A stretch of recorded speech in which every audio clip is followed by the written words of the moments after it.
Nos merecemos un nuevo comienzo, brindó mi esposo con vino tinto, pero su rostro se puso pálido cuando se dio cuenta de que había cambiado nuestras copas. El sabor amargo de la traición era más punzante que el vino agrio en mi lengua. Vi cómo el color se desvanecía de su cara como un invierno lento y cruel, mientras poco a poco comprendía lo que había hecho.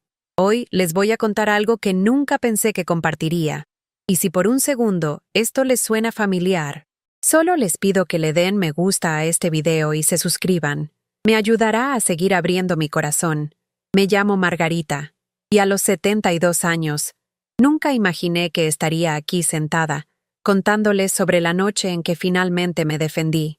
Cada mañana en mi pequeño departamento en la colonia Roma Norte de la Ciudad de México, la luz del sol se filtraba débilmente por ventanas que no habían sido limpiadas apropiadamente en meses. La mugre parecía reflejar la neblina que se había asentado sobre mi vida. Despertaba con la sinfonía distante del Distrito Federal, el claxon de los coches, pasos que resonaban en el concreto, la sirena ocasional que guailaba a través del cañón de edificios. Pero todo se sentía ajeno ahora, como ver la película de la vida de otra persona.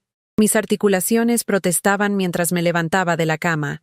Cada movimiento un recordatorio de que mi cuerpo llevaba la cuenta de 72 años de darlo todo a personas que poco a poco habían dejado de verme. El departamento estaba lleno de fotografías, memorias descoloridas de reuniones familiares, mañanas navideñas, fiestas de cumpleaños donde yo aparecía en el fondo, siempre sirviendo, siempre sonriendo, siempre ahí. Los marcos estaban polvorientos ahora, igual que mis esperanzas. El olor del café quemado se había vuelto mi ritual matutino, no porque ya no pudiera hacer una taza decente, sino porque mi mente estaba en otra parte estos días, en algún lugar entre el pasado que no podía cambiar y el futuro que tenía miedo de imaginar. Me paraba en la barra de la cocina, viendo el vapor subir de mi taza desportillada, la que mi nieta Emilia me había hecho en la clase de arte hace 15 años, con la mejor abuela del mundo, pintado en letras amarillas temblorosas. Era lo único en ese departamento que todavía me hacía sonreír. Esa mañana en particular era diferente, aunque aún no lo sabía. Mi teléfono sonó con un mensaje de mi esposo Ricardo. «Llego temprano a casa esta noche. Vamos a celebrar». ¿Celebrar qué?, me pregunté. Los 48 años de matrimonio que se habían convertido lentamente en ser su asistente personal, los fondos de jubilación que había descubierto que estaban desapareciendo misteriosamente, los nietos que rara vez llamaban a menos que necesitaran dinero. Pasé el día limpiando el departamento, comprando víveres con dinero de mi propia cuenta de ahorros, la que Ricardo creía que había cerrado hace años. Compré su vino favorito, preparé su comida favorita, y me puse el vestido que una vez dijo que hacía brillar mis ojos. Todavía tenía esperanza. ¿Saben? Todavía creía que tal vez esta vez sería diferente. Cuando Ricardo atravesó la puerta esa noche, con su portafolio caro en mano, su sonrisa era demasiado practicada, demasiado perfecta, como un actor que había estado interpretando el mismo papel durante tanto tiempo que había olvidado quién era realmente por debajo. Puso 2 botellas de vino tinto sobre nuestra pequeña mesa del comedor, vino que costaba más que mi presupuesto semanal para víveres. «Nos merecemos un nuevo comienzo, Margarita», dijo, levantando su copa con una floritura que se sentía ensayada. El vino atrapó la luz de la lámpara, rojo profundo como las rosas que solía traerme cuando éramos jóvenes y pobres, y realmente estábamos enamorados.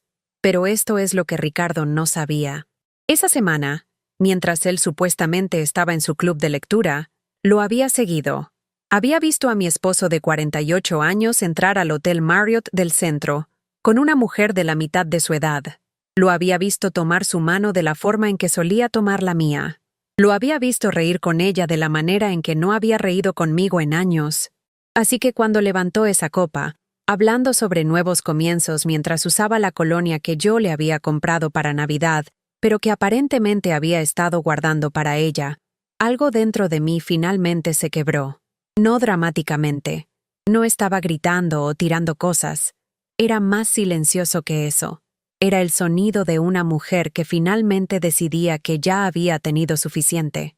Sin decir una palabra, Me estiré sobre la mesa y cambié nuestras copas.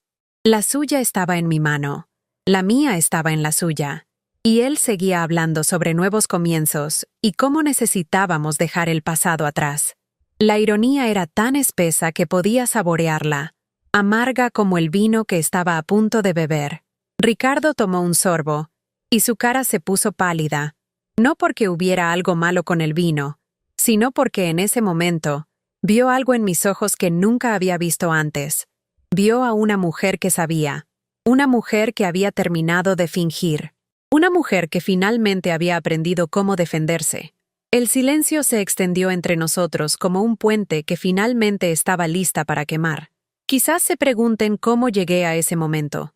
Cómo una mujer que había pasado toda su vida poniendo a todos los demás primero de repente encontró el valor de cambiar esas copas, de mirar a su esposo a los ojos y hacerle saber que sus secretos ya no estaban seguros. Es una historia larga, y comienza mucho antes de esa noche en nuestro departamento, mucho antes de que descubriera quién era realmente Ricardo, detrás de su sonrisa practicada. Comienza en Guadalajara, donde nos conocimos cuando yo tenía 24 años, y trabajaba dobles turnos como mesera para pagarme la escuela de enfermería. Ricardo era contador junior entonces, lleno de sueños sobre triunfar en las finanzas. Era guapo de esa manera pulcra que les encantaba a las madres, con cabello oscuro que nunca parecía fuera de lugar, y una sonrisa que me hacía creer en los cuentos de hadas. Nuestra boda fue pequeña pero perfecta. Tuvimos la ceremonia en una iglesia pequeña en la colonia del Valle, donde vivía mi tía. Los jacarandas estaban florecidos, llenando el aire primaveral con una dulzura que hacía que todo pareciera posible. Usé el vestido de mi madre, alterado para mi figura más pequeña, y Ricardo usó un traje prestado que lo hacía ver como si estuviera listo para conquistar el mundo. En esos primeros años, éramos un equipo. Cuando se descompuso la calefacción en nuestro departamentito, nos acurrucábamos juntos bajo todas las cobijas que teníamos, riéndonos sobre cómo les contaríamos a nuestros hijos sobre el invierno en que casi nos congelamos. Cuando andábamos apretados de dinero, caminábamos por el Parque México en lugar de ir al cine, inventando historias sobre la gente que pasaba. Ricardo me tomaba de la mano y me decía que algún día me compraría una casa grande con jardín donde pudiera cultivar todas las flores que quisiera. Le creí en nosotros. Los niños llegaron. Primero Lisa, luego Miguel, 2 años después. Dejé mi carrera de enfermería en pausa, por supuesto. Eso era lo que hacían las esposas entonces, lo que hacían las madres. Ricardo trabajaba muchas horas, tratando de escalar la escalera corporativa, y alguien necesitaba estar en casa con los bebés. Me decía que era temporal, que una vez que los niños fueran mayores, regresaría a la escuela, tal vez hasta abriría mi propia consulta. Pero lo temporal tiene una manera de volverse permanente cuando no estás poniendo atención. Los sacrificios comenzaron pequeños. Cositas que parecían razonables en ese momento. Ricardo necesitaba trajes nuevos para su trabajo, así que yo compraba mi ropa de segunda mano. El coche necesitaba reparaciones, así que yo caminaba al mercado en lugar de tomar el pecero. No podíamos pagar una niñera, así que yo me quedaba en casa mientras Ricardo iba a fiestas de la empresa que podrían llevar a ascensos. Cada sacrificio se sentía noble entonces. Estaba construyendo algo más grande que yo misma. Una familia, un futuro, una historia de amor que duraría décadas. Veía a Ricardo salir al trabajo cada mañana con sus camisas planchadas y zapatos boleados, y me sentía orgullosa. Orgullosa del hombre que estaba apoyando, orgullosa del hogar que estaba creando, orgullosa de los hijos que estaba criando. Pero el orgullo tiene una manera de agriarse cuando no es correspondido. La primera grieta real apareció cuando Lisa tenía 5 años y Miguel 3. Ricardo había sido ascendido a contador senior y nos habíamos mudado a un departamento un poco más grande en la colonia Narvarte. Nos iba bien, no éramos ricos, pero estábamos cómodos, estables. Había empezado a hablar sobre regresar a la escuela, tal vez tomar algunas clases nocturnas mientras Ricardo cuidaba a los niños. ¿Clases nocturnas? Había dicho, apenas levantando la vista de su periódico. ¿Quién va a hacer mis tortas? ¿Quién va a asegurarse de que se haga la tarea de los niños? Me reí entonces, Me dije que solo estaba siendo práctico, pero la semilla estaba plantada. La idea de que mis sueños eran secundarios, que mi papel era servir, que mi valor se medía porque también mantenía la comodidad de todos los demás. Los años pasaron en una nebulosa de eventos escolares y citas médicas, fiestas de cumpleaños y cenas familiares. Siempre estaba ahí, siempre organizando, siempre dando. La carrera de Ricardo siguió floreciendo. Estaba ganando buen dinero ahora, invirtiendo en acciones, construyendo lo que él llamaba nuestro colchoncito para el retiro. Confiaba en él completamente con las finanzas. Después de todo, él era el experto, y yo era solo la mujer que se aseguraba de que su vida funcionara sin problemas. Cuando Ricardo perdió su primer cliente importante, una empresa transnacional que decidió irse con una firma contable más grande, lo vi llorar por primera vez en nuestro matrimonio. Se sentó en nuestra mesa de la cocina, con la cabeza entre las manos, hablando sobre el fracaso y la desilusión. Lo abracé mientras sollozaba, prometiéndole que saldríamos adelante juntos. Conseguí trabajo en una fonda que abría toda la noche cerca de nuestro departamento. El trabajo era brutal.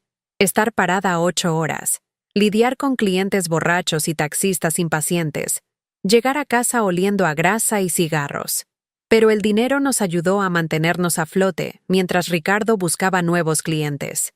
Trabajaba hasta las 3 de la mañana, llegaba a casa, dormía unas pocas horas. Luego me levantaba a hacer el desayuno para la familia. Siempre estás tan cansada, se quejaba Ricardo cuando me quedaba dormida durante nuestro programa favorito. Deberías tratar de hacer menos. Hacer menos. No trabajar menos. Hacer menos. Como si cuidar nuestro hogar y nuestros hijos y trabajar tiempo completo fuera de alguna manera excesivo. Como si mi agotamiento fuera una inconveniencia para él en lugar de un sacrificio para nosotros. Debería haber puesto atención al lenguaje. Debería haberme dado cuenta de cómo mis necesidades desaparecieron lentamente de nuestras conversaciones, cómo mis sentimientos se volvieron problemas que manejar en lugar de experiencias que compartir. Pero el amor te hace sorda a veces. La esperanza te hace ciega. Los niños crecieron y se fueron, como hacen los niños. Lisa se volvió abogada en Monterrey, enfocada en su carrera y sus propios problemas. Miguel se mudó a Tijuana por un trabajo en tecnología, llamando cada vez menos frecuentemente mientras las millas y los años se extendían entre nosotros. Estaba orgullosa de ellos, por supuesto. Había criado adultos independientes y exitosos, pero el éxito significaba distancia, y la distancia significaba que me quedaba sola con Ricardo y los espacios silenciosos donde solía vivir la risa. Ahí fue cuando la soledad realmente se instaló. No del tipo dramático que ves en las películas, ninguna realización repentina o colapso lloroso. Era gradual, como agua llenando lentamente una tina. Una mañana estás bien, y al siguiente te estás ahogando en silencio. Ricardo se jubiló de su firma contable a los 67, pero en lugar de viajar o perseguir pasatiempos como siempre habíamos planeado, parecía retirarse más hacia sí mismo. Pasaba horas en su computadora, supuestamente manejando nuestras inversiones y nuestro portafolio de bitcoins. Me había dicho que estábamos bien económicamente, que su inversión inteligente había convertido nuestros ahorros modestos en un nido considerable. Estamos sentados sobre una pequeña fortuna, decía con satisfacción. Todos esos años de planeación cuidadosa han dado resultado. Le creí. ¿Por qué no habría de creerle? Él era quien entendía el dinero, quien había construido nuestra seguridad financiera de la nada. Yo era solo la mujer que había trabajado dobles turnos y recortado cupones, y me aseguré de que nunca gastáramos más de lo que ganábamos. Mis cumpleaños comenzaron a pasar sin mucha fanfarria, no olvidados exactamente, pero reconocidos con el entusiasmo que podrías mostrar por un día festivo menor. Una tarjeta de la farmacia, tal vez cena en un restaurante de cadena si tenía suerte. Cuando cumplí 70, Ricardo me dio una tarjeta de regalo del Palacio de Hierro y me dijo que me comprara algo bonito. Nunca sé qué quieren las mujeres, había dicho con una risa que no llegó a sus ojos. Después de 45 años de matrimonio, nunca sabía lo que yo quería. La negligencia fue sutil al principio. Cuando me dio un resfriado que se prolongó por semanas, convirtiéndose en bronquitis que me dejó tosiendo hasta que me dolían las costillas. Ricardo desestimaba mis preocupaciones. «Estás siendo dramática», decía. «Es solo tos. Tómate unas pastillas para la tos». Subía el volumen de la televisión cuando mi tos interrumpía sus programas. Dormía en el cuarto de huéspedes para que mis noches inquietas no perturbaran su descanso. Cuando finalmente fui al doctor, tomando un taxi porque Ricardo dijo que no podía perderse su juego de golf de la tarde, supe que mi resfriado, dramático, era neumonía y había estado caminando con ella durante 3 semanas. Pasé 5 días en el hospital. Ricardo me visitó 2 veces, ambas veces quejándose de las cuotas de estacionamiento y las sillas incómodas. Nuestra hija Lisa llamó una vez, demasiado ocupada con un caso importante para visitar. Miguel mandó flores con una tarjeta genérica que probablemente el florista había escrito, pero Emilia vino. Mi nieta, entonces de 16 años, tomó el metro desde la escuela todos los días para sentarse conmigo. Me tomaba de la mano y me contaba historias sobre su clase de teatro, sus amigas, sus sueños de ser actriz. Me traía flores verdaderas de la florería cerca de su escuela, margaritas baratas que significaban más que todos los arreglos caros del mundo. «Te quiero, abuela», me decía simplemente, honestamente, sin esperar nada a cambio. A los 16, Emilia entendía algo sobre el amor que los adultos en mi familia habían olvidado. Cuando regresé del hospital, débil pero recuperándome, encontré que Ricardo había reorganizado el departamento. Mi sillón de lectura, el único lugar que era verdaderamente mío, había sido movido para hacer espacio para un nuevo centro de entretenimiento. Mis libros estaban empaquetados en el closet. Mis materiales de tejido fueron relegados a un rincón del dormitorio. «Pensé que podíamos usar mejor el espacio», explicó cuando pregunté sobre los cambios. «Ya no lees tanto como antes de todos modos». No leía tanto porque mis ojos ya no eran lo que solían ser. Y Ricardo se había quejado de que las lámparas de lectura eran demasiado brillantes para ver televisión. No tejía tanto porque mis manos artríticas lo hacían doloroso. Y Ricardo había hecho comentarios sobre el estambre, desorganizando la sala. Lenta, silenciosamente, estaba desapareciendo de mi propio hogar. Ahí fue cuando empecé a notar otras cosas. La forma en que Ricardo tomaba llamadas telefónicas en el otro cuarto, hablando en tonos susurrados.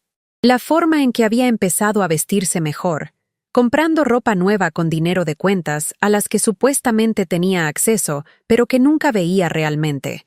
La forma en que se iba del departamento por horas, diciendo que estaba en la biblioteca o visitando viejos colegas, pero regresando oliendo a perfume que no era mío. Cuando preguntaba sobre nuestras finanzas, sobre los fondos de jubilación, las inversiones, las tenencias de Bitcoin que había mencionado, Ricardo se molestaba. «No entiendes estas cosas, Margarita», decía.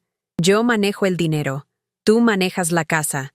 Así es como siempre ha funcionado». Pero yo estaba manejando cada vez menos la casa, y Ricardo estaba manejando cada vez más el dinero. Nuestras cuentas habían sido consolidadas bajo su nombre por razones fiscales. Los estados de cuenta llegaban a un apartado postal al que solo él tenía acceso. Incluso el contrato de renta de nuestro departamento había sido cambiado solo a su nombre, supuestamente para simplificar las cosas, para la planificación de herencias. Me estaba volviendo una huésped en mi propia vida. El punto de quiebre llegó un martes por la tarde en octubre. Me había estado sintiendo mareada toda la mañana, probablemente un efecto secundario de los medicamentos que estaba tomando para la presión alta. Le había llamado a Ricardo, preguntándole si podía llegar temprano a casa para llevarme al doctor. Rara vez pedía algo, así que pensé que esta pequeña petición podría llamar su atención. «¿No puede esperar hasta mañana?», había dicho sonando molesto. «Estoy en medio de algo importante. Algo importante. Más importante que la salud de su esposa. Más importante que 48 años de poner sus necesidades primero». Tomé un taxi al doctor sola. Pagué la visita con mi propia tarjeta de crédito, una de las pocas cuentas financieras que todavía estaba a mi nombre. El doctor ajustó mi medicamento y me dijo que descansara, que evitara el estrés, que me asegurara de tener apoyo en casa. Apoyo en casa. Casi me reí. Cuando regresé al departamento, Ricardo se había ido. Sin nota, sin mensaje, sin indicación de cuándo regresaría. Me senté en la cocina, mi cocina, donde había preparado miles de comidas para esta familia, y sentí el peso de mi soledad asentarse a mi alrededor como una manta pesada. Ahí fue cuando decidí hacer algo que nunca había hecho antes. Decidí seguirlo. El siguiente martes, cuando Ricardo se fue para su supuesta visita a la biblioteca, esperé 10 minutos y luego lo seguí. Tomé el metro al centro, manteniendo mi distancia, sintiéndome como un personaje en una de esas películas de detectives que a Ricardo solían encantarle. Mi corazón latía fuerte, en parte por el esfuerzo, pero principalmente por el miedo de lo que podría descubrir. Lo seguí al Hotel Marriott en el centro. Lo vi caminar por el lobby como si fuera dueño del lugar, directo a los elevadores. Esperé en la cafetería del otro lado de la calle, pidiendo taza tras taza de té que no quería, vigilando la entrada del hotel como una investigadora privada en un caso.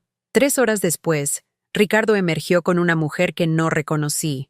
Era más joven, no dramáticamente más joven, tal vez de unos 50 y tantos, pero lo suficientemente joven para tener energía que yo había olvidado que una vez tuve. Estaba bien vestida de una manera que hablaba de ingresos disponibles, riéndose de algo que Ricardo estaba diciendo con el tipo de alegría genuina que no había visto en su cara en años. Vi a mi esposo de 48 años tomar la mano de otra mujer. Lo vi abrir puertas de coches y apartar sillas y tratarla con el tipo de atención que había dejado de mostrarme hace décadas. Se subieron a un coche, no nuestro coche, sino un sedán más nuevo que nunca había visto, y se fueron juntos. Me senté en esa cafetería por otras 2 horas, mirando por la ventana, tratando de procesar lo que había presenciado. La traición no era solo la otra mujer, aunque eso dolía más de lo que esperaba. Era la realización de que Ricardo todavía sabía cómo ser encantador, cómo ser atento, cómo hacer que alguien se sintiera especial. Simplemente había decidido que yo ya no valía el esfuerzo. La caminata a casa se sintió eterna. Cada paso pesaba con 48 años de memorias que de repente se veían diferentes. ¿Me había amado realmente alguna vez? ¿O simplemente había sido conveniente?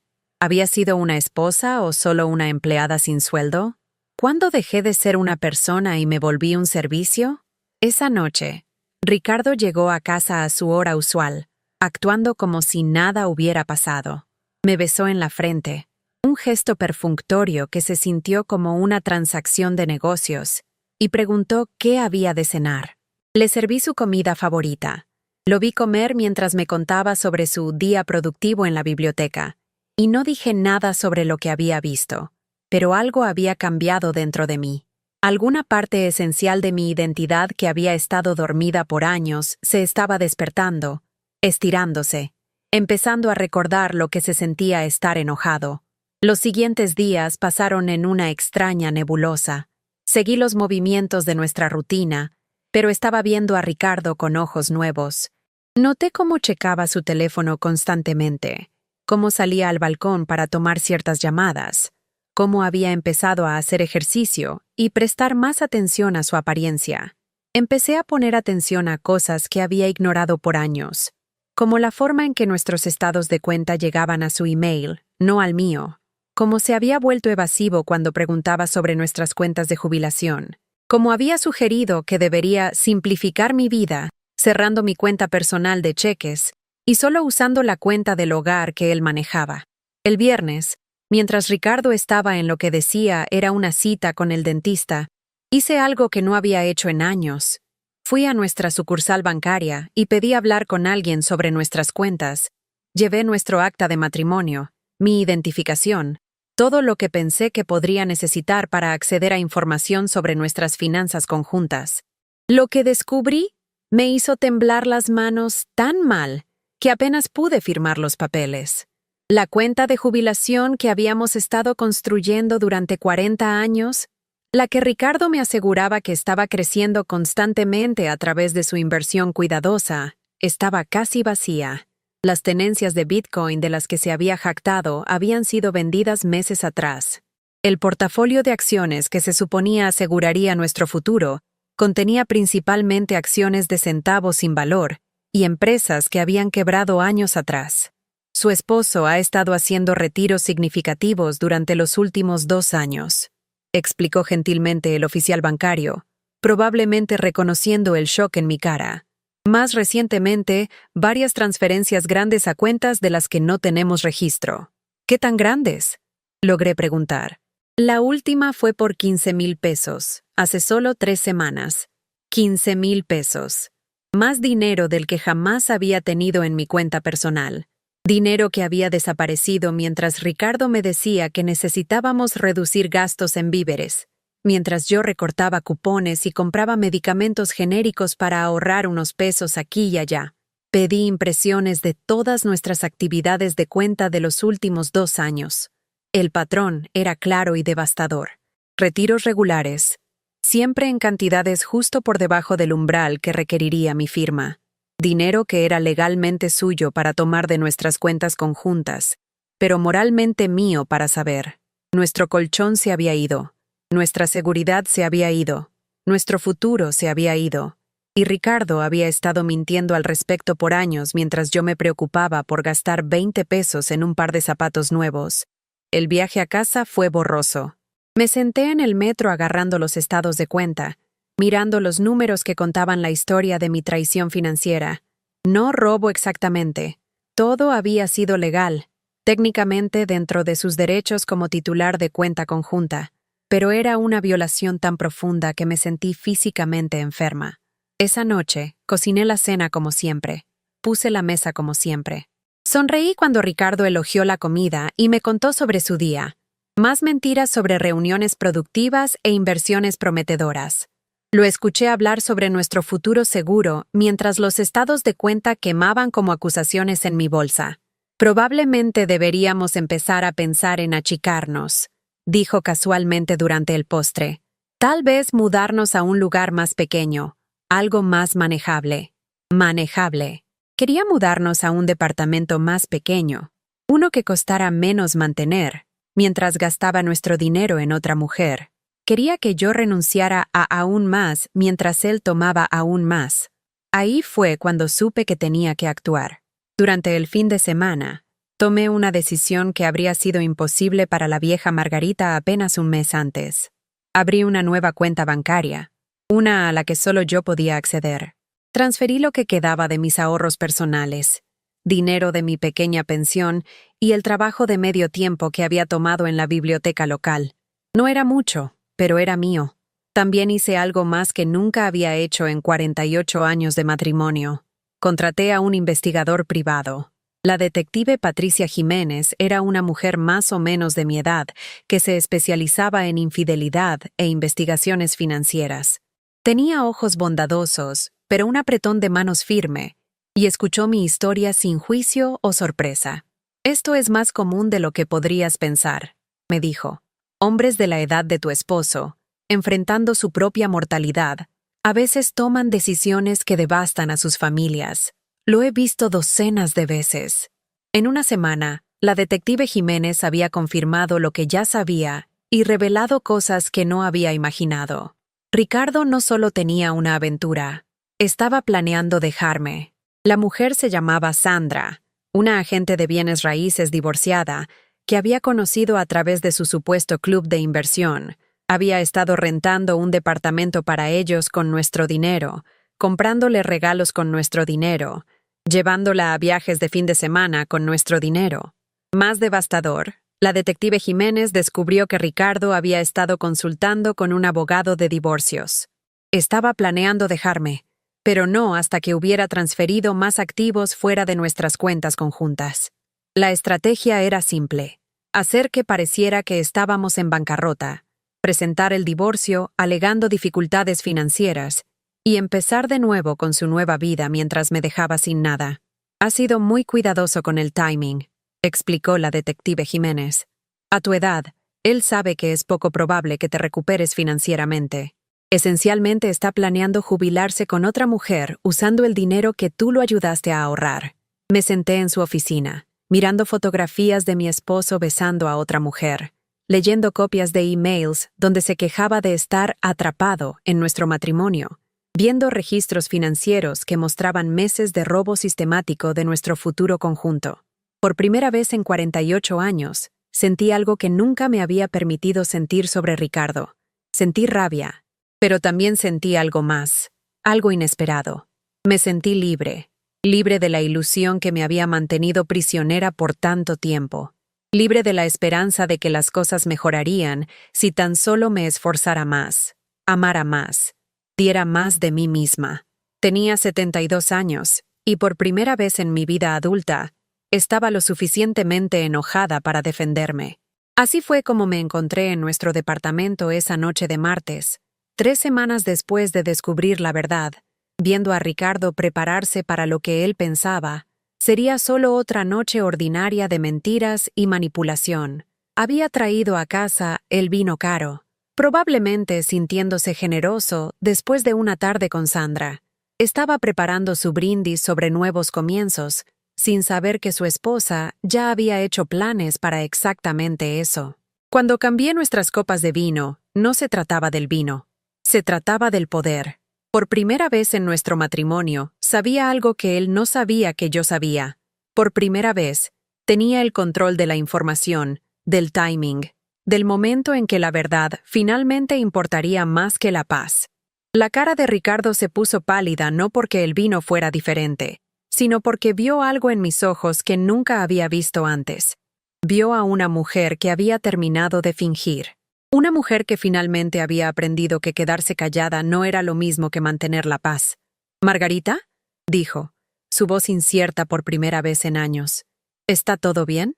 Tomé un sorbo lento del vino, su vino, que él había destinado para su propia copa mientras hacía brindis sobre nuevos comienzos con dinero que había robado de nuestro futuro. Sabía caro. Sabía como 48 años de mi vida que nunca iba a recuperar. «Todo está bien, Ricardo», dije quedamente. «Creo que deberíamos platicar». La conversación que siguió no fue la confrontación dramática que podrían esperar. No hubo gritos, ni platos rotos, ni despliegues teatrales de emoción. En su lugar, hubo algo mucho más aterrador para un hombre como Ricardo. Hubo honestidad calculada y calmada. Puse los estados de cuenta en la mesa entre nosotros, junto a las copas de vino y la cena que había preparado con lo que quedaba de nuestro dinero para víveres. Puse el reporte del investigador privado junto a los estados de cuenta. Puse fotografías de él con Sandra junto al reporte. Ricardo miraba la evidencia de su duplicidad, su cara pasando por confusión, negación, enojo, y finalmente algo que parecía casi como alivio. «¿Cuánto tiempo has sabido?», preguntó. «Lo suficiente», respondí. «Lo suficiente para proteger lo que queda de mi futuro. Lo suficiente para tomar algunas decisiones propias». Ahí fue cuando trató de explicar, de justificar, de hacerme entender que nunca había querido lastimarme. La aventura era solo compañía, alegaba. El dinero estaba siendo invertido en mejores oportunidades. La consulta de divorcio era solo explorar opciones para nuestro beneficio mutuo. Cada palabra era una mentira, y ambos lo sabíamos. «Quiero que te vayas», dije simplemente. «Margarita, sé razonable. ¿A dónde se supone que voy? Esta también es mi casa. Ya tienes a dónde ir, Ricardo. Tienes un departamento con Sandra, ¿recuerdas? El que has estado rentando con nuestro dinero. El contrato del departamento estaba a mi nombre, algo que había descubierto, y silenciosamente había cambiado de vuelta del contrato conjunto que Ricardo me había manipulado para firmar años atrás. Nuestros servicios, nuestro seguro, nuestra dirección postal, todo estaba a mi nombre, porque yo era quien había estado manejando el hogar mientras él manejaba nuestro dinero hacia las manos de alguien más. «No puedes simplemente correrme», dijo, su voz subiendo por primera vez. «Tengo derechos. Estamos casados. Esta es mi casa». «Tienes razón», asentí. «Estamos casados, lo que significa que yo también tengo derechos. Derechos a saber a dónde va nuestro dinero. Derechos a ser incluida en decisiones financieras. Derechos a que no me roben mi jubilación mientras estoy recortando cupones para ahorrar dinero en víveres». Por primera vez en nuestro matrimonio, Ricardo no tuvo respuesta. Se sentó ahí, copa de vino temblando en su mano, mirando a una mujer que ya no reconocía. La esposa callada y complaciente se había ido, reemplazada por alguien que sabía exactamente cuánto había robado y exactamente lo que le iba a costar. Ya hablé con un abogado, continué. Ya aseguré mis propias finanzas. Ya cambié las cerraduras. Estas son llaves nuevas. Puse una sola llave en la mesa. Puedes llevarte lo que te pertenece, pero este departamento es mi hogar. Yo soy quien ha estado pagando por él mientras tú gastabas nuestros ahorros en otra mujer. El silencio se extendió entre nosotros como los 48 años que habíamos compartido, pero en reversa. En lugar de crecer más cerca con el tiempo, nos habíamos vuelto extraños. En lugar de construir algo juntos, él había estado destruyéndolo mientras yo no estaba viendo. Ricardo recogió algo de ropa, algunos papeles, algunos artículos personales esa noche. Se fue en silencio, sin drama, como un huésped cuya visita había durado demasiado. En la puerta, se volteó una vez. Nunca quise que terminara así, dijo. Yo tampoco, respondí. Pero tú lo terminaste hace mucho tiempo, Ricardo. Yo solo lo estoy haciendo oficial. Después de que se fue, me senté en el departamento silencioso, rodeada por la evidencia de una vida que había sido robada lentamente de mí durante décadas. Pero también me senté rodeada por algo más. Espacio. Lugar para respirar. Permiso de estar enojada. Libertad para decidir qué seguía. Los siguientes días trajeron las reacciones que esperaba. Lisa llamó, furiosa conmigo por correr a papá y destruir la familia por dinero. Cuando traté de explicarle lo que había estado haciendo su padre, me interrumpió. No quiero escuchar sobre tus problemas matrimoniales, mamá. Papá dice que estás siendo paranoica y vengativa. Dice que has cambiado. Había cambiado. Ese era el punto. Miguel fue más diplomático, pero igualmente poco solidario.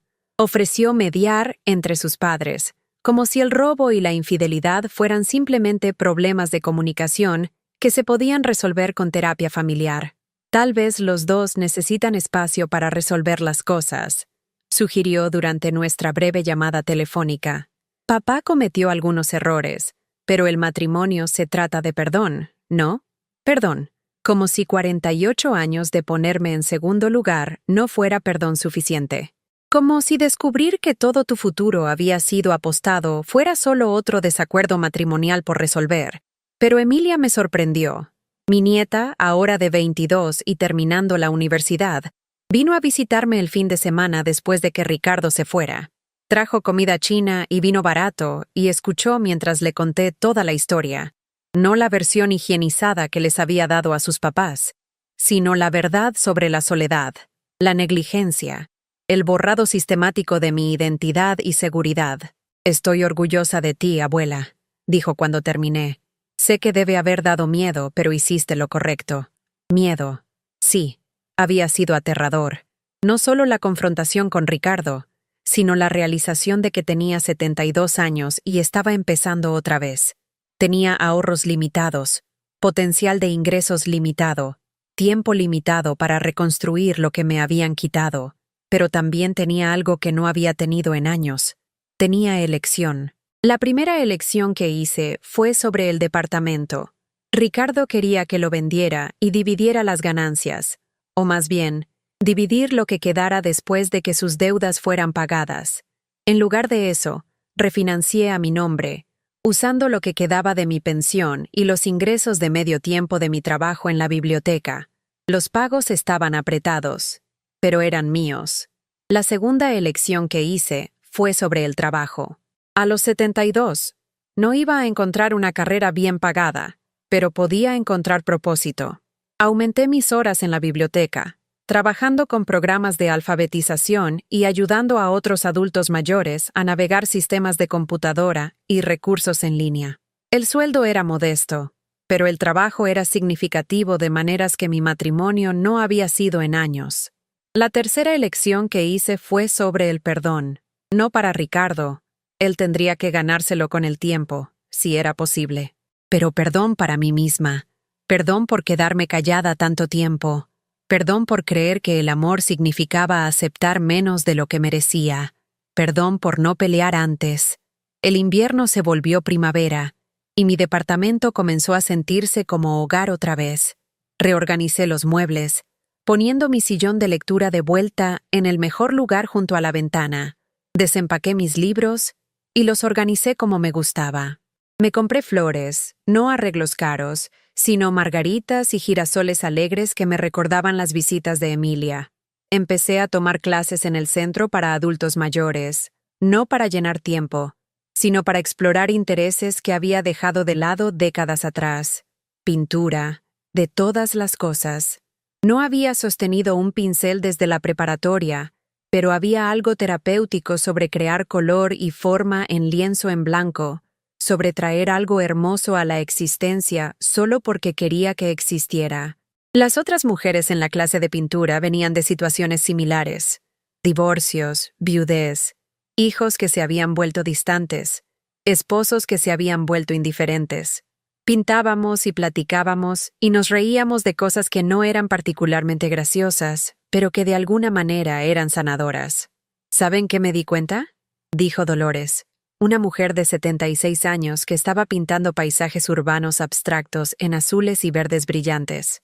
Pasé 50 años tratando de hacer felices a otras personas, y nunca me pregunté qué me haría feliz a mí. ¿Qué me haría feliz a mí? Una pregunta tan simple, pero no podía recordar la última vez que alguien me había preguntado eso, incluyéndome. La primavera se volvió verano, y descubrí que disfrutaba la soledad de maneras que nunca esperé. Las mañanas de sábado eran para leer en el Parque México, sentándome en bancas viendo familias jóvenes y recordando a mis propios hijos a esa edad, pero sin la ansiedad constante sobre si estaba haciendo suficiente, dando suficiente, siendo suficiente. Las noches de sábado eran para cocinar comidas que realmente quería comer, no solo comidas que complacerían a alguien más. Hacía ensaladas elaboradas con ingredientes que Ricardo había considerado demasiado caros. Experimentaba con especias y sabores que había evitado porque no eran de su gusto. Empecé a asistir a conferencias vespertinas en el Museo de Antropología, algo que siempre había querido hacer, pero nunca había tenido tiempo cuando mi horario giraba alrededor de las necesidades y preferencias de Ricardo.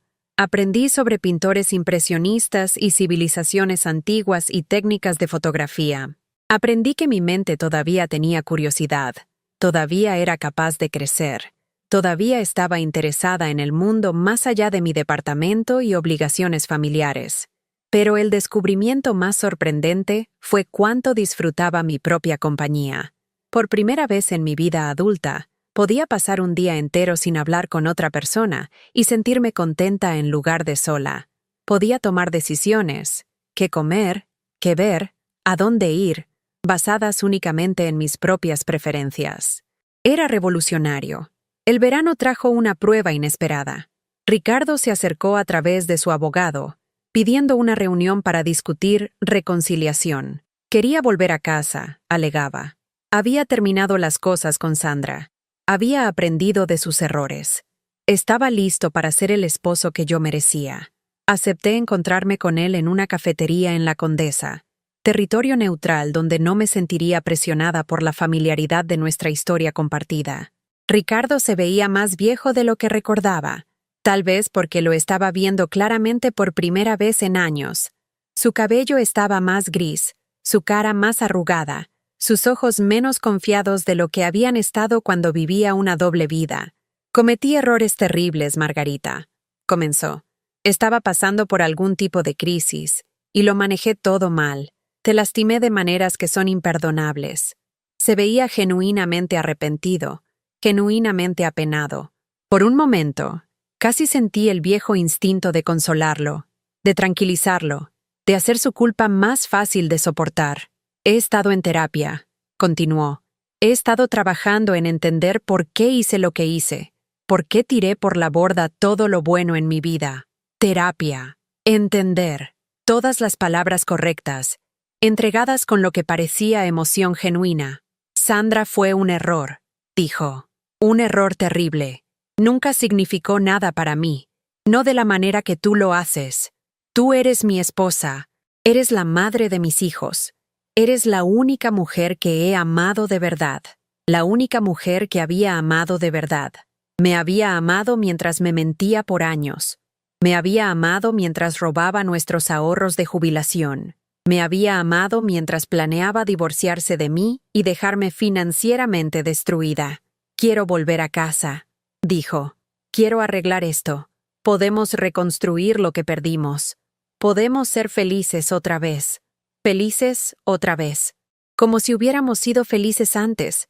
Como si la última década de negligencia y manipulación hubiera sido algún tipo de edad dorada a la que debería querer regresar. Miré a este hombre con quien había estado casada 48 años, este hombre que había sido padre de mis hijos y compartido mi cama, y prometido amarme hasta que la muerte nos separara. Lo miré con la claridad que viene de meses de vivir, sin anticipar constantemente sus estados de ánimo, sus necesidades, su aprobación. No, dije simplemente. ¿No? Margarita, no puedes decir eso en serio. Podemos resolver esto. El matrimonio se trata de perdón, se trata de pelear por lo que tenemos. Pelear por lo que tenemos. ¿Pero qué teníamos realmente? Teníamos historia, sí. Teníamos hijos y nietos y décadas de memorias compartidas. Pero no teníamos confianza. No teníamos sociedad. No teníamos amor que se pareciera al respeto. Ricardo, dije gentilmente, te perdono por lo que hiciste. Te perdono por las mentiras, por Sandra, por tomar nuestro dinero, por planear dejarme sin nada. Te perdono porque cargar enojo es agotador, y no quiero estar agotada nunca más. Se veía esperanzado por primera vez desde que nos habíamos sentado. Pero perdonarte no significa que esté dispuesta a vivir contigo otra vez. No significa que esté dispuesta a regresar a ser invisible en mi propio matrimonio. No significa que esté dispuesta a pasar los años que me queden preguntándome, ¿cuándo vas a decidir que no soy suficiente otra vez? Sería diferente, insistió. Yo sería diferente. Tal vez sí, acepté. Pero yo también soy diferente. He aprendido que me gusta tomar mis propias decisiones. Me gusta gastar dinero en cosas que me hacen feliz sin tener que justificar cada compra. Me gusta no tener que preocuparme si mi tos molesta a alguien, o si mi lámpara de lectura es demasiado brillante, o si mis libros ocupan demasiado espacio. Nunca te pedí que te deshicieras de tus libros. No tenías que pedírmelo, Ricardo. Solo tenías que suspirar cada vez que los veías, comentar sobre el desorden cada vez que los notabas, sugerir que tal vez quisiera organizarlos cada pocos meses. Nunca me pediste que desapareciera, pero dejaste claro que tu comodidad era más importante que mi presencia. Se recargó hacia atrás, viéndose genuinamente confundido. Nunca quise hacerte sentir así. Lo sé, dije, y lo decía en serio. Esa es parte del problema. Nunca quisiste lastimarme, pero nunca consideraste qué podría lastimarme tampoco. Por 48 años, yo era responsable de pensar en tus sentimientos, tus necesidades, tu comodidad, pero tú nunca te sentiste responsable de pensar en los míos. ¿Puedo cambiar? No quiero que cambies para mí, Ricardo. Quiero que cambies para ti. Quiero que encuentres una manera de ser feliz que no requiera que alguien más sea más pequeña. Pero no quiero estar ahí mientras lo descifras. Trató de discutir, de negociar, de encontrar algún compromiso que le permitiera regresar a la vida que yo había reconstruido sin él. Pero había descubierto algo durante los pasados 6 meses que él no podía entender. Era más feliz sin él de lo que había sido con él en años. Después de que se fue, me senté en la cafetería por otra hora, viendo gente pasar por la calle ocupada de la Condesa, parejas jóvenes tomadas de la mano, mujeres mayores paseando perros, hombres de mediana edad hablando por teléfono, todos ellos viviendo sus propias vidas, persiguiendo su propia felicidad, tomando sus propias decisiones sobre lo que querían y necesitaban y merecían. Por primera vez en mi vida adulta, yo era una de ellos. El otoño trajo cambios que no esperaba. Lisa, mi hija que había sido tan crítica de mi decisión de dejar a su padre, llamó para disculparse. He estado pensando en lo que dijiste, comenzó vacilante, sobre papá y el dinero y todo. Hablé con Miguel, y nosotros recordamos cosas sobre crecer que tal vez no queríamos notar. ¿Qué tipo de cosas? Cómo tú siempre eras quien se sacrificaba. Cómo las necesidades de papá siempre venían primero. ¿Cómo trabajaste en esos trabajos horribles para ayudar a pagar nuestra universidad mientras él jugaba golf los fines de semana? ¿Cómo siempre te veías cansada, pero nunca te quejabas? La voz de Lisa estaba espesa con algo que podrían haber sido lágrimas. Lo siento, mamá. Siento no haberte apoyado cuando me necesitabas. Siento haber hecho esto sobre los sentimientos de papá en lugar de sobre lo que te hizo. Las disculpas de hijos adultos son regalos raros, inesperados y preciosos. Guardé esta cerca de mi corazón mientras platicábamos sobre el futuro, sobre reconstruir nuestra relación en términos diferentes, sobre lo que significaba ser una familia cuando los cimientos han cambiado. Miguel llamó unos días después con su propia disculpa, su propio reconocimiento de patrones que había elegido no ver. Mis 2 hijos ahora eran adultos, capaces de entender que sus padres eran individuos complejos. No solo los papeles que habían interpretado en sus memorias de la infancia, pero la mayor sorpresa vino de Emilia. Mi nieta, ahora en su último año de universidad, preguntó si podía pasar el Día de Gracias conmigo en lugar de con la reunión familiar más grande que incluiría a Ricardo. «Quiero escuchar más historias», dijo. «No las historias familiares que todos siempre cuentan, sino tus historias.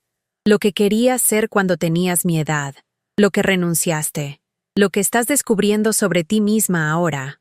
La cena del Día de Gracias con Emilia se volvió una revelación, sin la presión de acomodar las preferencias de todos los demás, sin el agotamiento de preparar comidas elaboradas para receptores ingratos. Realmente pude disfrutar la fiesta. Cocinamos juntas, experimentamos con recetas, nos reímos de nuestros fracasos, celebramos nuestros éxitos. ¿Sabes qué me di cuenta, abuela?, dijo Emilia mientras estábamos limpiando después de la cena. Nunca te había visto relajarte de verdad antes.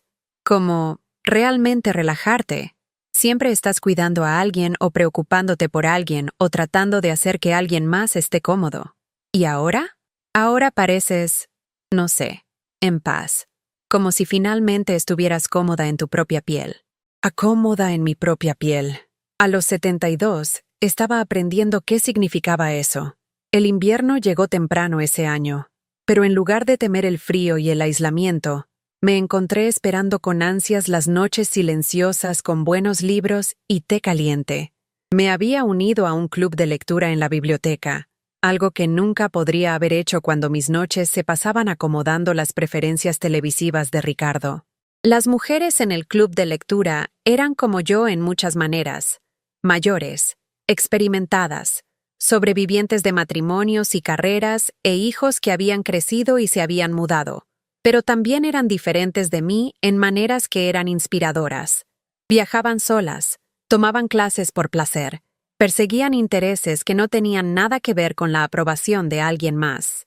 Lo que pasa con empezar otra vez a nuestra edad, dijo Elena, una mujer de 78 años que había dejado a su esposo después de 53 años de matrimonio, es que te das cuenta de cuánto tiempo perdiste preocupándote por lo que pensaran otras personas. Ojalá lo hubiera hecho antes, añadió Bárbara, que se divorció a los 68 y pasó sus 70s como voluntaria con programas de rehabilitación de vida silvestre. Pero supongo que hacemos las cosas cuando estamos listas. Listas. Había estado lista por años, me di cuenta, pero no lo sabía. Había estado lista para dejar de aceptar menos de lo que merecía. Lista para dejar de fingir que mantener la paz era más importante que tener paz. Lista para dejar de creer que amor significaba desaparecer. Cuando se acercaba mi primera Navidad sola, sentí algo que no esperaba. Me sentí emocionada. Por primera vez en décadas, podía celebrar exactamente como quería. Decoré mi departamento con luces y verdura de la floristería de la esquina. Me compré regalos, un nuevo caballete para pintar, libros que había querido leer, un suave rebozo de cachemira en un color que Ricardo siempre había dicho que no me quedaba, pero que yo pensaba que era hermoso. Emilia pasó la Nochebuena conmigo y establecimos nuevas tradiciones. En lugar de la cena elaborada que siempre me había agotado, pedimos comida china y vimos películas viejas. En lugar de intercambiar regalos caros que creaban presión financiera, nos dimos presentes hechos a mano. Le pinté un pequeño paisaje urbano, Ella me escribió un poema sobre el valor. Estoy orgullosa de ti, me dijo antes de irse esa noche. Sé que este año fue difícil, pero te ves como tú misma otra vez. Como yo misma otra vez. Había olvidado cómo se sentía eso. La primavera llegó temprano el siguiente año, y con ella, oportunidades inesperadas. El centro para adultos mayores donde había estado tomando clases de pintura me ofreció una oportunidad de enseñar.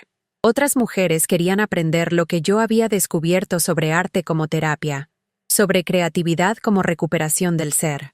Mi primera clase fue pequeña, solo 6 mujeres, edades que iban de los 62 a los 81.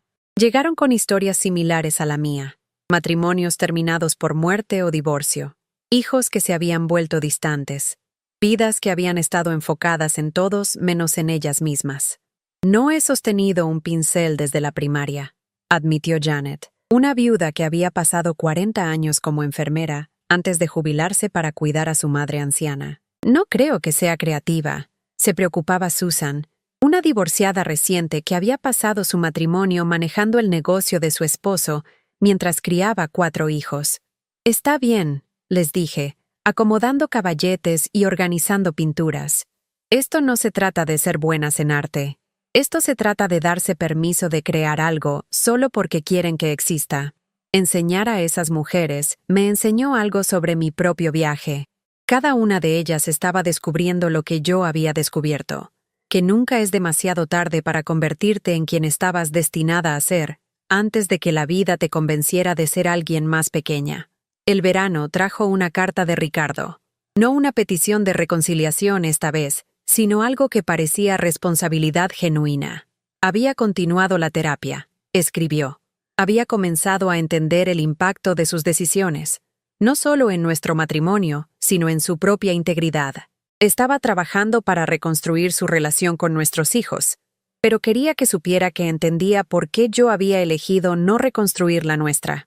Pasé tantos años dándote por sentada, escribió, que olvidé que eras una persona con tus propios sueños y necesidades y derechos. Siento mucho el hombre en que me convertí cuando dejé de verte claramente. Era la disculpa que había necesitado, pero ya no requería. Ya había superado necesitar el reconocimiento de Ricardo para validar mi valor, pero aún era significativo recibirla. Aún sanador saber que el hombre que había amado por 48 años finalmente era capaz de ver lo que había perdido. Ese otoño, algo extraordinario pasó. El periódico local hizo un artículo sobre mi clase de pintura, sobre arte como sanación para adultos mayores, sobre creatividad como una forma de resistencia contra el edadismo y la invisibilidad. El artículo incluyó una fotografía mía en mi caballete, rodeada de los lienzos coloridos de mis estudiantes, todas riéndonos de algo que no puedo recordar, pero que se sintió maravilloso en el momento. Lisa vio el artículo y llamó, llorando. «Mamá, ¿te ves tan feliz?», dijo. «No puedo recordar la última vez que te vi tan feliz». Yo tampoco podía. El artículo llevó a más oportunidades. Charlas como invitada en otros centros para adultos mayores, trabajo de consultoría con programas comunitarios, invitaciones para participar en exposiciones de arte locales. Nada que me haría rica, pero todo lo que me hacía sentir valiosa de maneras que había olvidado que eran posibles. Cuando se acercaba mi segunda Navidad sola, Emilia preguntó si podía traer a su nuevo novio a cenar. «Solo si quieres», dijo cuidadosamente. «Sé que probablemente estés disfrutando que las fiestas sean tranquilas». Sí estaba disfrutando la tranquilidad, pero también estaba lista para algo más. La oportunidad de compartir mi espacio y mi alegría con personas que apreciaran ambos. El novio de Emilia resultó ser un joven considerado que escuchaba cuando hablaba. Hacía preguntas genuinas sobre mi pintura y ayudó con los platos sin que se lo pidieran. «Tu abuela es increíble», le escuché decirle a Emilia cuando se estaban yendo. «Es como la persona más interesante que he conocido». «¿Interesante? ¿Cuándo fue la última vez que alguien me había llamado interesante?» Esa noche, me paré junto a la ventana de mi sala, mirando las luces de la ciudad, sosteniendo una taza de té y pensando sobre el viaje que me había traído a ese momento. 2 años antes, había sido una mujer desapareciendo en su propia vida.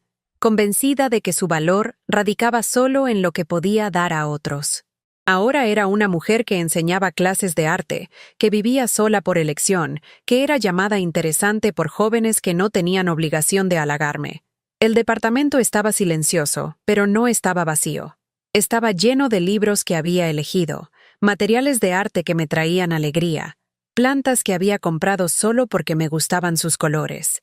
Estaba lleno de la evidencia de una vida siendo vivida según mis propias preferencias, mi propio horario, mi propio sentido de lo que importaba. 2 años después de cambiar esas copas de vino, después de ver la cara de Ricardo palidecer con el reconocimiento de que sus secretos ya no eran secretos, finalmente podía responder la pregunta que Dolores había planteado en la clase de pintura. ¿Qué me haría feliz? Libertad, elección, el derecho a ocupar espacio en mi propia vida, la oportunidad de descubrir quién era, cuando no estaba constantemente tratando de ser lo que alguien más necesitaba. La oportunidad de ser vista y escuchada y valorada por quien realmente era, no solo por lo que podía proporcionar. Tenía 74 años y finalmente estaba empezando. Mientras escribo esto ahora, han pasado 3 años desde esa noche con las copas de vino. 3 años desde que aprendí a defenderme, a levantarme, a reclamar el espacio que merecía en mi propia existencia. La gente a veces me pregunta si me arrepiento de cómo terminaron las cosas, si extraño estar casada, si me siento sola en mi departamento con mis libros y mis pinturas y mis decisiones. La respuesta es complicada, pero también es simple. ¿Extraño estar casada con el hombre que Ricardo era cuando éramos jóvenes y pobres y realmente éramos socios construyendo una vida juntos? Sí, a veces lo extraño. Pero ese hombre se había ido por años antes de que finalmente reconociera su ausencia. Extraño la comodidad de la rutina, la seguridad de saber que alguien más estaba manejando las decisiones grandes, la aceptación social que viene con ser la mitad de una pareja. A veces. Pero no extraño el precio que estaba pagando por esa comodidad, mi identidad, mi autonomía, mi derecho a ser vista como una persona completa en lugar de un personaje de reparto en la historia de alguien más. ¿Me siento sola? Menos de lo que me sentía cuando estaba casada con alguien que había dejado de verme años antes de que dejara de tratar de ser visible.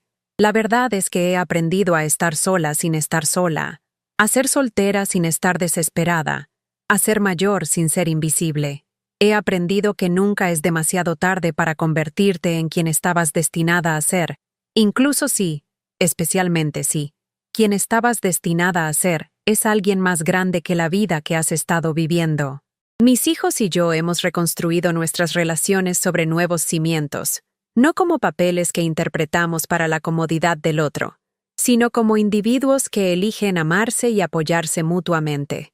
Emilia se gradúa esta primavera y me ha pedido que asista a su exposición de arte de último año, donde está mostrando pinturas inspiradas en nuestras conversaciones sobre valor y creatividad. Ricardo y yo somos cordiales ahora, incluso amigables en pequeñas dosis. Está saliendo con alguien nuevo, no Sandra, sino otra mujer que parece hacerlo feliz de maneras que yo nunca pude, y quien él trata con la atención que había olvidado cómo mostrarme. Espero que haya aprendido de sus errores. Espero que se haya vuelto mejor pareja. Pero principalmente, espero que sea feliz, porque su felicidad ya no es mi responsabilidad. Mis clases de pintura han crecido hasta convertirse en una pequeña comunidad de mujeres que se apoyan mutuamente a través de transiciones y transformaciones. Pintamos juntas, nos reímos juntas. Compartimos historias sobre las vidas que hemos vivido y los sueños que todavía estamos persiguiendo. Algunas de ellas son viudas, algunas están divorciadas, algunas todavía están casadas pero aprendiendo a expandir sus identidades más allá de sus relaciones. Todas están descubriendo lo que yo descubrí, que nunca es demasiado tarde para pelear por ti misma. El mes que viene, voy a tomar mis primeras vacaciones sola en más de 50 años. Voy a volar a Oaxaca a tomar un taller de pintura de una semana, quedarme en un pequeño hotel, explorar una nueva ciudad enteramente en mis propios términos. La vieja Margarita habría estado aterrada de viajar sola, de navegar lugares desconocidos sin alguien para guiar sus decisiones. La nueva Margarita, la verdadera Margarita, la que siempre estuvo ahí pero había sido enterrada bajo décadas de acomodación y negación de sí misma, no puede esperar. Quiero preguntarles algo, porque sé que algunos de ustedes están escuchando esto y reconociendo partes de su propia historia. Tal vez no los detalles específicos, tal vez su traición se veía diferente, tal vez su despertar llegó de una forma diferente, pero el sentimiento debajo de todo, el sentimiento de que no te valoran, de ser invisible, de dar tanto de ti misma que pierdes el rastro de quién eres realmente cuando no estás cuidando a todos los demás. ¿Alguna vez se han sentido como personajes de reparto en su propia vida? ¿Alguna vez se han dado cuenta de que han estado tan enfocadas en hacer felices a todos los demás que olvidaron preguntar qué las haría felices a ustedes? ¿Alguna vez se han visto en el espejo y se han preguntado a dónde se fueron, cuándo empezaron a desaparecer de su propia existencia? Si algo de esto suena familiar, quiero que sepan algo. No es demasiado tarde. No me importa qué edad tengan, cuánto tiempo han estado viviendo pequeñas, cuántas personas dependen de ustedes para seguir siendo más pequeñas de lo que realmente son. No es demasiado tarde para cambiar las copas, metafóricamente hablando. No es demasiado tarde para recuperar su poder, reclamar su espacio, insistir en ser vistas y escuchadas y valoradas. No va a ser fácil. La gente que se beneficia de su invisibilidad va a resistir su visibilidad. La gente que está cómoda con su pequeñez va a sentirse amenazada por su crecimiento. La gente que ama la versión complaciente de ustedes puede tener dificultades para amar la versión auténtica de ustedes. Pero esto es lo que aprendí. Cualquiera que no pueda amarlas cuando están viviendo a tamaño completo realmente no las ama en absoluto. Aman lo que hacen por ellos, lo que les proporcionan, lo que hacen posible para ellos. Pero no las aman a ustedes. Ustedes merecen ser amadas por quienes son, no solo por lo que dan. Ustedes merecen ocupar espacio, tener preferencias, tomar decisiones basadas en su propia felicidad en lugar de la comodidad de todos los demás. Ustedes merecen ser vistas y escuchadas y valoradas. Incluso, especialmente, por ustedes mismas. El momento de la copa de vino, ese momento cuando finalmente dejan de fingir, dejan de acomodar, dejan de aceptar menos de lo que merecen, ese momento está disponible para ustedes cuando estén listas para él. No tienen que esperar permiso, no tienen que esperar el momento perfecto, no tienen que esperar hasta que todos los demás estén cómodos con su crecimiento. Solo tienen que decidir que importan, que su felicidad importa, que su vida les pertenece, y tienen el derecho de vivirla en sus propios términos. Tengo 74 años, y apenas estoy empezando. Si yo puedo hacerlo, ustedes pueden hacerlo. Si yo puedo aprender a defenderme después de décadas de ceder, ustedes también pueden. Si yo puedo descubrir quién soy cuando no estoy tratando de ser lo que todos los demás necesitan, ustedes también pueden. La pregunta no es si son demasiado viejas o muy estancadas en sus costumbres o demasiado dependientes de la aprobación de otras personas. La pregunta es, ¿están listas para descubrir quiénes son realmente cuando dejan de tener miedo de decepcionar a gente que las ha estado decepcionando por años? ¿Están listas para cambiar las copas? ¿Están listas para ver a las personas que se han estado aprovechando de su bondad, darse cuenta de que saben exactamente lo que han estado haciendo? ¿Están listas para dejar de comprar amor con pedazos de su alma? Espero que sí, porque el mundo necesita más mujeres como nosotras, mujeres que se niegan a desaparecer, que insisten en ser vistas, que reclaman su espacio y su voz y su derecho a la felicidad, sin importar la edad o las circunstancias o las expectativas de otras personas. El taller de pintura al que voy a asistir el mes que viene tiene un lema que me encanta. Nunca es demasiado tarde para crear la obra maestra que es tu vida auténtica. Eso es lo que he estado haciendo estos últimos 3 años. No solo pintando sobre lienzo, sino pintando la vida que siempre estuve destinada a vivir pero tenía demasiado miedo. Estaba demasiado condicionada. Era demasiado complaciente para crear. Cada pincelada es una elección. Cada color es una decisión. Cada lienzo es una oportunidad de empezar otra vez, de probar algo nuevo, de expresar algo verdadero que no se podía expresar antes. Y igual que en la pintura, no hay errores en la vida, solo oportunidades de adaptarse, de ajustarse, de encontrar nuevas maneras de crear algo hermoso con cualquier material que tengas disponible. Cuando tomé ese pincel por primera vez a los 72, mi mano temblaba tanto por la artritis como por el miedo. Me había convencido de que no era creativa, no era artística, no era el tipo de persona que podía hacer algo hermoso. Pero las mujeres en esa clase de pintura, mujeres como yo, mujeres que habían pasado décadas sirviendo a las visiones de otros sobre cómo debían verse sus vidas, me alentaron a intentarlo de todos modos. No pienses en hacer algo bueno, había dicho Dolores. Solo haz algo que se sienta verdadero. Algo que se sienta verdadero. Eso se ha vuelto mi guía para todo ahora. No solo para pintar, sino para vivir. ¿Esta elección se siente verdadera para quien soy? ¿Esta relación honra a mi yo auténtico? ¿Esta forma de pasar mi tiempo refleja mis valores reales en lugar de mis viejos hábitos de acomodación? El departamento en el que vivo ahora dice la verdad sobre quién soy. Los libros en mis estantes son libros que realmente quiero leer, no libros que me hacen ver inteligente para visitantes. Los muebles están acomodados para mi comodidad, no para impresionar huéspedes que rara vez vienen de todos modos. La cocina está abastecida con comidas que disfruto, no solo ingredientes para comidas que complacerían a alguien más. Mi horario dice la verdad sobre mis prioridades. Los martes por la mañana son para clase de pintura, porque crear arte alimenta mi alma de maneras que nunca esperé.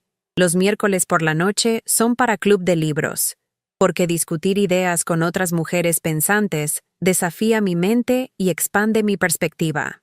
Los jueves por la tarde son para ser voluntaria en el centro de alfabetización, porque ayudar a otras personas a descubrir la alegría de leer me conecta con algo más grande que yo misma. Los sábados por la noche son para lo que yo quiera. A veces soledad con un buen libro, a veces una llamada telefónica con Emilia, a veces una película temprano sola, el lujo de elección, la libertad de decidir cómo pasar mi tiempo basado en mis propios deseos, en lugar de las necesidades de alguien más, todavía se siente revolucionario. He aprendido a decir no sin disculparme, sin explicar, sin justificar mis límites a gente que nunca los había respetado de todos modos. Cuando mi antigua amiga Marta llama a quejarse de su esposo por horas sin nunca preguntar cómo estoy, cortésmente termino la conversación después de 15 minutos, en lugar de escuchar por 3 horas como solía hacer. Cuando mi sobrino pregunta si puede pedirme prestado dinero por 4ª vez este año, simplemente digo no. No.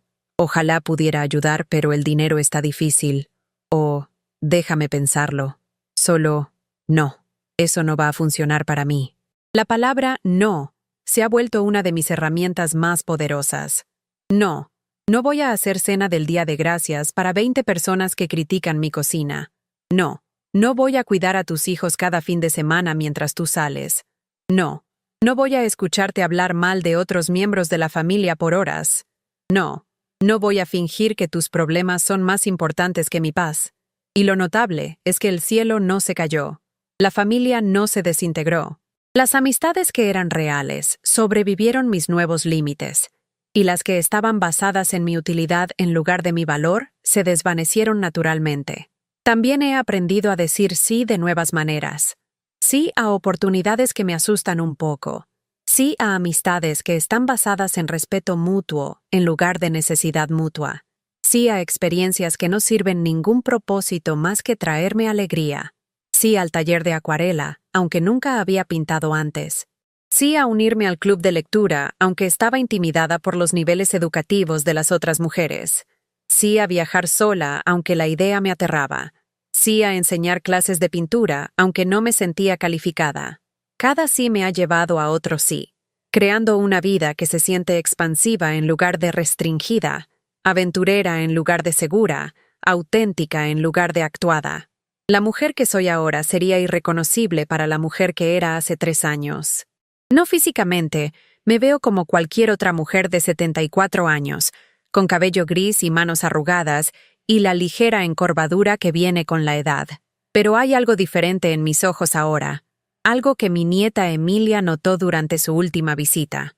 Te ves presente, abuela, me dijo, como si realmente estuvieras aquí en tu propia vida en lugar de en otro lado preocupándote por las vidas de todos los demás. Presente. Eso es exactamente lo que soy ahora. Presente en mi propia existencia, comprometida con mi propia experiencia, invertida en mi propia felicidad.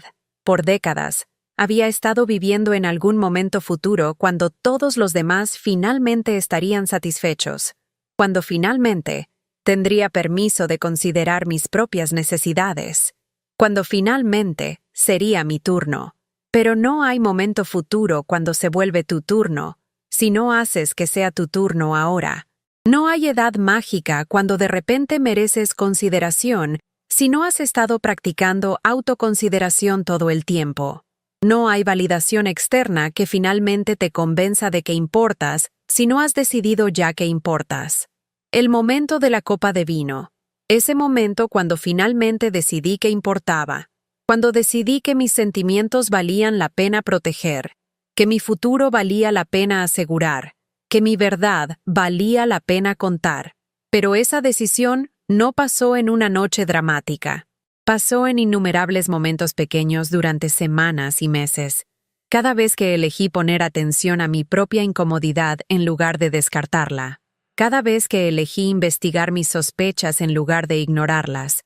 Cada vez que elegí tomar acción en lugar de esperar que las cosas mejoraran mágicamente. La decisión de importar se hace en pequeños incrementos. Y luego un día despiertas y te das cuenta de que has estado viviendo como si importaras por meses sin siquiera notarlo.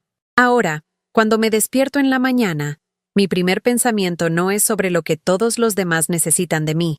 Es sobre qué tipo de día quiero tener. ¿Quiero pasar la mañana leyendo en el parque? ¿Quiero probar una receta nueva? ¿Quiero llamar a Emilia y escuchar sobre su último proyecto de arte? ¿Quiero trabajar en mi propia pintura? Las elecciones son mías y están basadas en mis preferencias en lugar de mis obligaciones. Este cambio, de vivir centrada en obligaciones a vivir centrada en preferencias, ha sido el cambio más significativo en mi vida. Todavía tengo obligaciones, por supuesto. Todavía necesito pagar las cuentas y mantener mi departamento limpio y cuidar mi salud. Pero estas obligaciones ya no me definen o consumen todo mi tiempo y energía. Son solo el marco necesario dentro del cual creo una vida que realmente me pertenece. Cuando la gente me pregunta qué es lo que más extraño de estar casada, esperan que diga compañía o seguridad financiera o tener a alguien con quien compartir experiencias.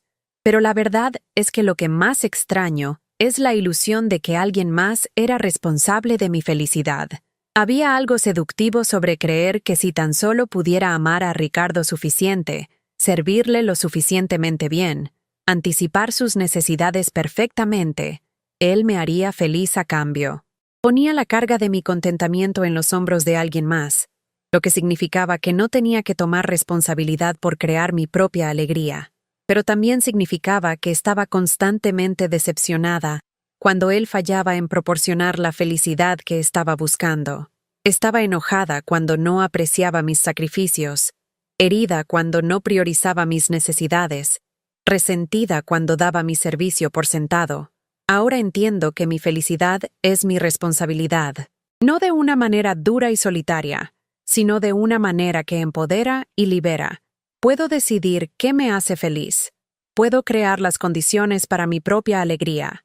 Puedo construir una vida que refleje mis valores, sirva mis intereses, honre mis sueños. Y paradójicamente, tomar responsabilidad por mi propia felicidad me ha hecho más feliz de lo que jamás fui cuando esperaba que alguien más me la proporcionara. Las clases de pintura que enseño se han vuelto un laboratorio para este tipo de transformación. Las mujeres vienen a mí pensando que quieren aprender sobre arte, pero lo que realmente quieren es permiso para crear algo que sea completamente suyo.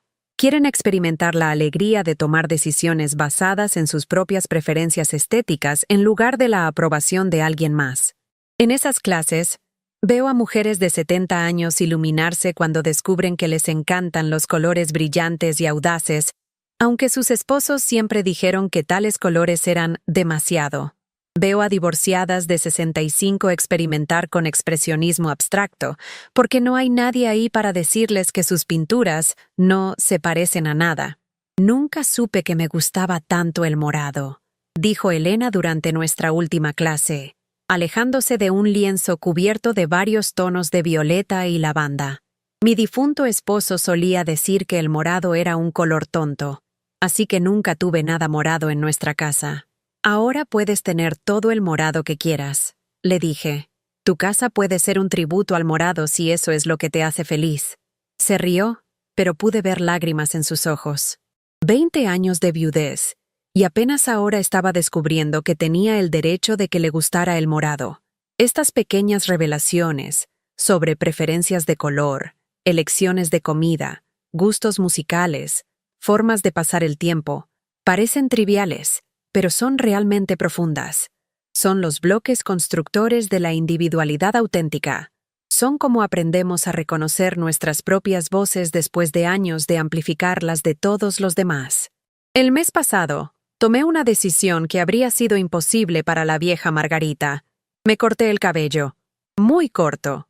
A los 74, decidí que estaba cansada de pasar tiempo y dinero manteniendo cabello largo que había mantenido solo porque Ricardo una vez dijo que prefería mujeres con cabello largo. La experiencia en el salón fue reveladora. Había estado yendo con la misma estilista por 15 años, una mujer llamada Carmen que sabía exactamente cómo cortar mi cabello sin cambiar nada sustancial sobre el estilo. Cuando le dije que quería cortármelo todo, se veía preocupada. ¿Estás segura, querida? Eso es un cambio grande.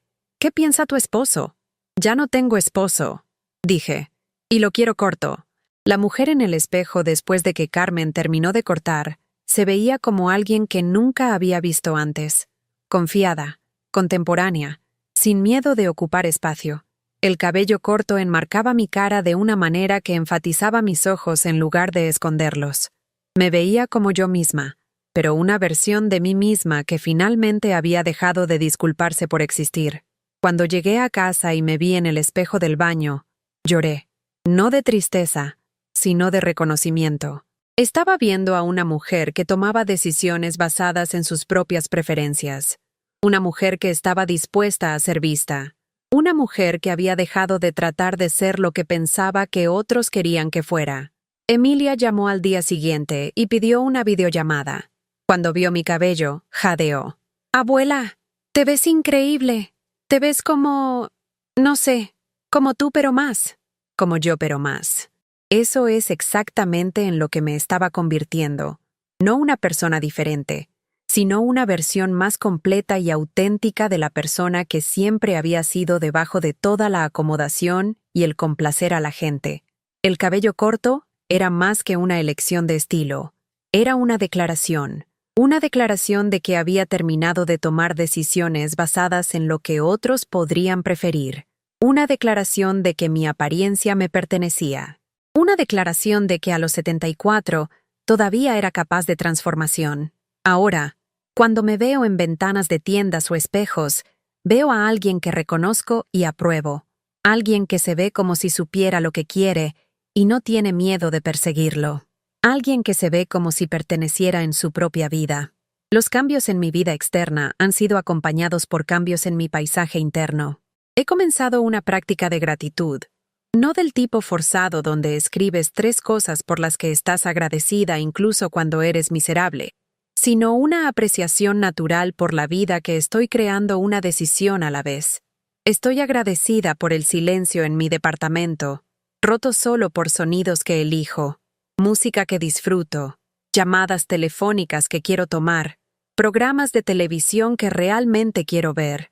Estoy agradecida por la libertad de comer la cena a cualquier hora que se siente bien, de irme a la cama cuando estoy cansada en lugar de cuando el horario de alguien más lo exige, de pasar la mañana del sábado leyendo en la cama si eso es lo que me llama.